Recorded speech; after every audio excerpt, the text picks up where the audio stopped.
Nah, dari Dokter Ina Rangkuti ya, dari Pekanbaru. Saya mau berbagi pengalaman ya. Saya sudah konsumsi Transfactor ini sejak 2 bulan yang lalu ya.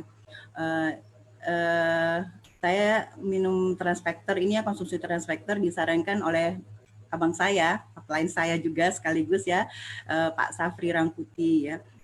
Mungkin beliau melihat saya setiap hari saya pergi harus keluar rumah ya untuk bekerja pagi sampai sore ya. Kebetulan saya bekerja di 2 rumah sakit ya. Jadi beliau menyarankan coba juga saya untuk konsumsi Transfactor untuk menjaga imunitas tubuh saya begitu ya. Jadi ya karena abang ya dia khawatir sama saya. Akhirnya saya memutuskan untuk meminum Transfactor bersama keluarga ya, suami saya, anak-anak saya semuanya ikut minum ya. Jadi saya, suami dan anak saya yang paling besar kita minumnya waktu itu baru yang TFA ya, TFA dan Fitmin ya itu 2 kali 1 ya. Terus sedangkan untuk anak saya yang umur 5 tahun dan 1 tahun setengah saya kasih yang chewable 2 kali sehari ya. Terus saya ya ini sih ya rasa saya harus yakin dengan apa yang saya minum gitu. Tapi tetap juga saya cari-cari informasi ya di ruangan kantor. Saya tanya kepada teman-teman apakah mereka ada yang sudah tahu yang namanya produk Transfactor ya. Wah ternyata ya saya yang ketinggalan. Teman-teman saya ternyata semua sudah pernah konsumsi Transfactor ya. Jadi sudah ada yang minum Transfactor yang advance ya, yang plus, yang Belvi gitu ya. Masing-masing dengan masalahnya masing-masing ternyata sudah teratasi dengan Transfactor. Jadi ada yang polip endometrium hilang dengan Belvinya ya, dengan TF-nya juga gitu ya. Ada yang alergi ya, alergi wajahnya karena pakai kosmetik baru ya. Nah, itu dengan Transfactor juga langsung hilang katanya. Terus ada juga yang program anak kedua sih ya, mungkin anaknya yang pertama sudah besar tapi dia tidak kunjung hamil, dia pakai Belvi belum habis katanya 1 botol dia sudah hamil gitu ya. Terus kemudian ada juga yang untuk daya tahan tubuh. Dengan di situ saya semakin yakin Transfactor ini memang bagus gitu ya. Jadi saya lanjut gitu ya. Nah, tapi ya namanya kita ikhtiar ya, usaha gitu. Nah, pada tanggal 2 September ya saya dapat info ya, dapat kabar kalau salah seorang teman saya itu ada yang positif ya, terkonfirmasi COVID-19. Sementara saya ada kontak erat dengan dia beberapa hari sebelumnya gitu ya. Kontak erat ini berarti saya berada dalam satu ruangan dengan beliau ya. Itu ada jarak yang dekat dan waktunya itu lebih dari 15 menit. Memang waktu itu kita lagi ada rapat begitu ya. Gitu ya. Jadi akhirnya kita yang kena tracking beberapa orang itu semuanya langsung di swab hari itu gitu ya. Setelah tahu saya kena tracking, tentu saya ya tetap pulang ke rumah ya, karena saya merasa memang ada rasa gejala saya itu waktu itu pegel-pegel gitu. Jadi badan saya ini sakit-sakit, capek-capek gitu. Terus kemudian saya seperti kedinginan, meriang gitu, tapi suhu saya normal begitu. Jadi saya tetap pulang ke rumah, tapi saya sudah pakai masker saja ya, saya nggak berani buka masker, apalagi saya ada anak kecil yang masih ASI begitu ya. Tapi tetap anak saya ya tetap saya ASI gitu ya. Waktu itu ya saya bismillah aja gitu ya. Nah, besoknya akhirnya saya dapat kabar hasil swab saya ternyata terkonfirmasi positif begitu ya. Waduh, saya langsung merinding, ini juga saya merinding kalau diingat lagi ya. Aduh, lemes ya, rasanya sedih. Aduh gimana ya saya ini gitu ya.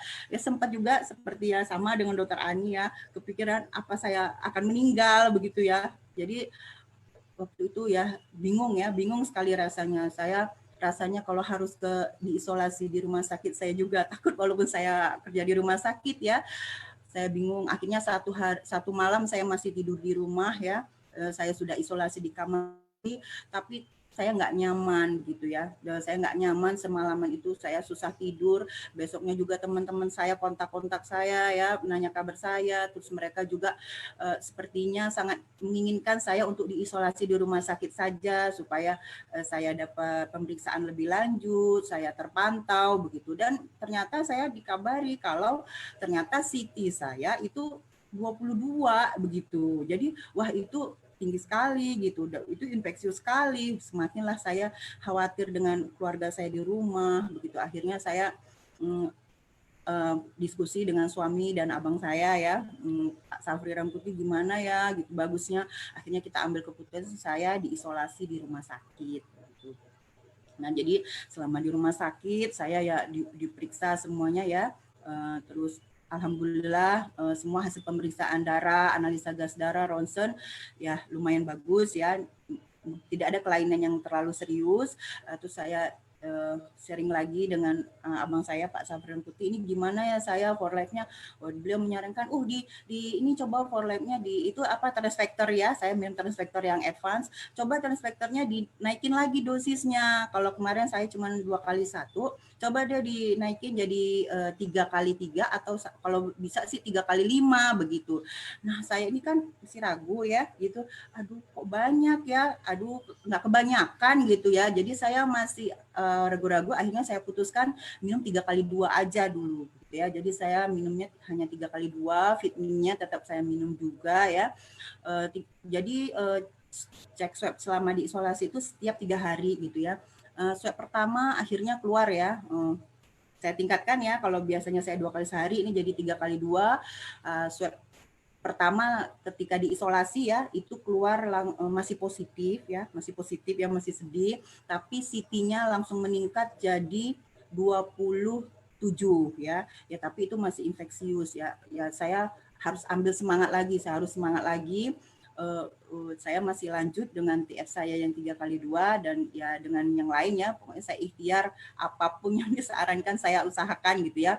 Jadi swab yang berikutnya ternyata juga naiknya tidak terlalu signifikan ya. Jadi masih positif dan hanya ke 29. Sementara cut off-nya itu 36. Aduh masih jauh sekali begitu ya. Jadi saya aduh bagaimana ya, akhirnya sharing lagi dengan abang saya Pak Safri Ramputi ya, beliau dicoba jangan takut, kata dia jangan ragu, harus yakin. Akhirnya saya dan beliau juga mengirim Riovida untuk saya ya, dia sarankan coba ini ditambah Riovida lagi 3 kali 1 begitu ya. Jadi saya coba ikhtiar lagi ya, saya beranikan saya makan 3 kali 5 dan Riovidanya 3 kali 1 ya. Saya berharap sekali semoga swab saya segera negatif karena saya merasa kondisi klinis saya sudah merasa enak, badan saya sudah enak, saya sudah baik-baik saja begitu. Tapi ya namanya di ruang isolasi ya, kita banyak dapat kabar, ternyata tetangga-tetangga kamar saya itu ada yang sampai 6 kali swab itu masih positif gitu. Aduh, saya nggak mau dong seperti ini, saya pengen pulang, saya pengen di rumah, saya pengen sama keluarga saya begitu ya. Akhirnya saya beranikan makannya 3 kali 5, terus kemudian ditambah Riovida lagi 3 kali 1 ya, 3 kali yang ya. Terus swab berikutnya itu langsung jadi 35 ya, jadi 1 poin lagi hampir negatif begitu. Jadi saya tambah semangat, saya tambah yakin ya, saya teruskan ya dosis seperti itu, dan swab berikutnya itu saya dinyatakan negatif ya, dan ternyata pun yang saya negatif ini ternyata regennya itu berbeda. Kalau yang kemarin cut off-nya itu yang 36, ini yang cut off-nya 40, berarti saya lebih dari 40 gitu ya. Jadi saya langsung dikata negatif dan saya boleh pulang, dan itu saya senang sekali ya. Saya langsung telepon suami saya jemput saya mau pulang, saya bilang begitu.